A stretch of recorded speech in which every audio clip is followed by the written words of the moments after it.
بیٹی کی شادی کرتے وقت اس کے سسرال والوں کو جہیز کے طور پر کچھ چیزیں دینا بعض صورتوں میں ناجائز اور گناہ ہوتا ہے اور بعض صورتوں میں جائز ہوتا ہے۔ یہ معلوم ہونا چاہیے کہ کب یہ ناجائز اور گناہ ہے تاکہ یہ والا جہیز دینے سے لوگ باز آئیں اور یہ والا جہیز مانگنے سے لوگ باز آئیں، اور کب یہ جائز ہوتا ہے تاکہ جب دے رہے ہوں تو وہی چیزیں کنسیڈر کر کے پھر دیا جائے۔ ناجائز اور حرام کب ہے؟ کہ جب لڑکے والے باقاعدہ ڈیمانڈ کریں کہ شادی اس شرط پر ہوگی کہ یہ چیزیں ہمیں دی جائیں گی، یہ گھر ہوگا، یہ کار ہوگی، یہ گاڑی ہوگی، یہ کھانے ہوں گے، یہاں پہ دعوت کی جائے گی، اتنے لوگوں کو دعوت ہمیں بلایا جائے گا، یہ سارے جو تحفے تحائف ہیں یہ ہمیں دیں گے تو ہمیں رشتہ قبول ہے، ورنہ ہمیں رشتہ قبول نہیں ہے۔ اگر باقاعدہ ایسی ڈیمانڈ آ جاتی ہے، صراحتاً واضح طور پر آ جائے یا دلالتاً اشارتاً بھی آ جائے، یعنی وہ براہ راست ڈیمانڈ نہیں کرتے لیکن وہ اشارتاً کنایتاً بتا دیتے ہیں کہ یار یہ چیزیں ہمارے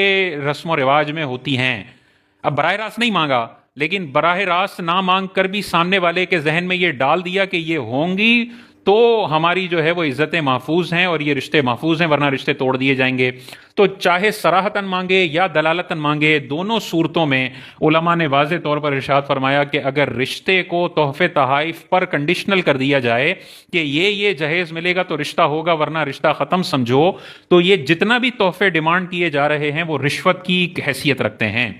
کیونکہ رشوت کی ٹیکنیکل ڈیفینیشن یہ ہے کہ یہ کام تب ہوگا جب یہ پیسے ملیں گے، یہ سائن تب ہوگا جب آپ یہ مٹھائی کے پیسے ہمیں دیں گے، تو یہ پھر رشوت کی کیٹیگری میں داخل ہوگا کہ لڑکے والے کہہ رہے ہیں کہ آپ کی بیٹی ہم شادی کر کے تب لائیں گے جب ہماری یہ ڈیمانڈز تحفے تحائف کی پوری کی جائیں گی۔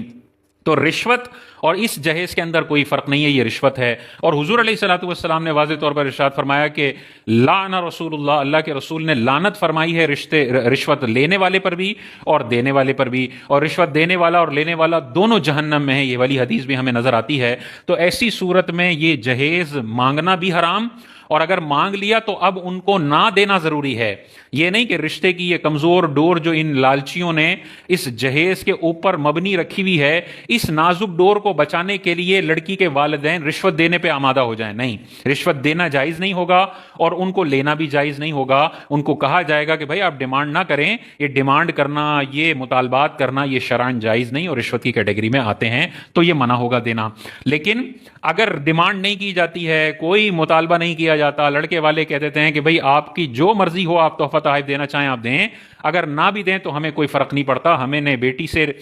تعلق جوڑا ہے، ہم میں اس کے مال کا لالچ نہیں ہے۔ اگر کوئی ڈیمانڈ نہیں ہوتی اور پھر لڑکی کے والد صاحب لڑکی کو گھر دے دیتے ہیں جس میں شوہر مفت میں رہے گا، لڑکی کو بہت سارا سامان دے دیتے ہیں جس کو لڑکا استعمال کرے گا، لڑکے کو بہت سارے تحفے تحائف کپڑے اور گاڑی دے دیتے ہیں، لڑکے کے والدین کو بہت سارے تحفے تحائف، ساس صاحبہ کو سونا دے دیتے ہیں، تو اگر بغیر ڈیمانڈ کیے دیا جا رہا ہے تو یہ تحفے کی حیثیت رکھتا ہے، اور اسلام کے اندر تحفہ دینا بالکل جائز ہے، بلکہ رشتوں کی مضبوطی اور محبتیں بڑھانے کے لیے تحفہ دینا ثواب کا کام ہے۔ تو پھر یہ والا جہیز دینے پر لڑکی کے والدین کو ثواب ملے گا، کیونکہ وہ رشتے کو مضبوط کرنا چاہ رہے ہیں، تحفے سے محبت بڑھانا چاہ رہے ہیں، دلوں میں محبت اور الفت کے جذبات اچھے انداز سے پیدا کرنا چاہ رہے ہیں۔ تو پھر جو نندوں کو تحفہ دیا، جو داماد کو دیا، جو ساس صاحبہ کو دیا، جو سسر صاحب کو دیا، وہ سارا تحفہ ہے، اور بغیر ڈیمانڈ کے یہ دیا جائے تو یہ ناجائز اور گناہ نہیں ہے۔ حضور علیہ الصلوۃ والسلام نے بھی اپنی شہزادی حضرت فاطمہ الزہرا رضی اللہ تعالی عنہا کو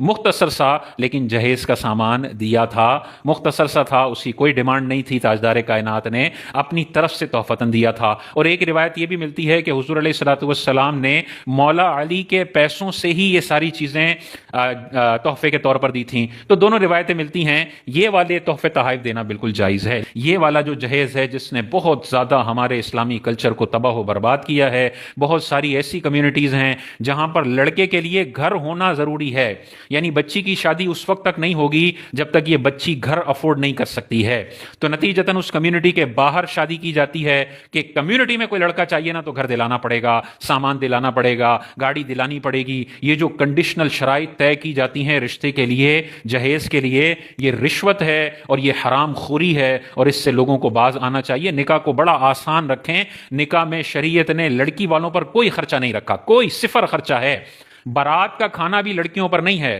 ولیمے کا کھانا شریعت نے رکھا ہے اور وہ بھی لڑکے پر ہے۔ تو دیکھیں لڑکی والوں پر تو شریعت نے کوئی خرچہ نہیں رکھا، انہوں نے تو اپنی بیٹی جس کو 17-18 سال تک پالا ہے، اپنی نگاہوں پر رکھا ہے، پلکوں پر رکھا ہے، وہ بیٹی رخصت کر رہے ہیں، وہی ان کا بڑا پن ہے، ان پر شریعت نے کوئی خرچہ نہیں رکھا۔ مہر کی ذمہ داری شوہر کی، ولیمے کی ذمہ داری شوہر کی، بیوی کے سارے خرچوں کی ذمہ داری شوہر کی، بیوی کے کھانے، اس کے آرام، اس کے سونے کے لیے سارے انتظامات کرنا شوہر کی ذمہ داری ہے۔ لیکن ہماری جاہل عوام نے ابتدائی ساری ذمہ داریاں لڑکی والوں پر ڈال دی ہیں۔ شوہر سفر کرے گا تو گاڑی دینی پڑے گی، شوہر رہے گا تو اس کو گھر دینا پڑے گا، شوہر جس بستر پر سوئے گا شادی کے بعد وہ بستر لڑکی والوں کا ہوگا، جس پلیٹ میں کھائے گا وہ پلیٹ لڑکی والوں کی ہوگی۔ اگر وہ تحفتاً دیتے ہیں تو ٹھیک ہے، لیکن اس کو کنڈیشنل، لازم، مینڈیٹری کر دینا، اور جو یہ نہ دے اس کو ساری زندگی گالیاں اور تانے دینا کہ تیری ماں نے تو کچھ بھی نہیں دیا تھا، صرف مسلح کے ساتھ تجھے بھیج دیا تھا، چادر کے ساتھ بھیج دیا تھا، ساری زندگی اسے ذلیل کرنا، یہ حرام اور گناہ کبیرہ ہے۔ یہ آپ ایسے ہی کہہ رہے ہو کہ تیرے ابا جی نے تو شادی میں کوئی رشوت نہیں دی تھی،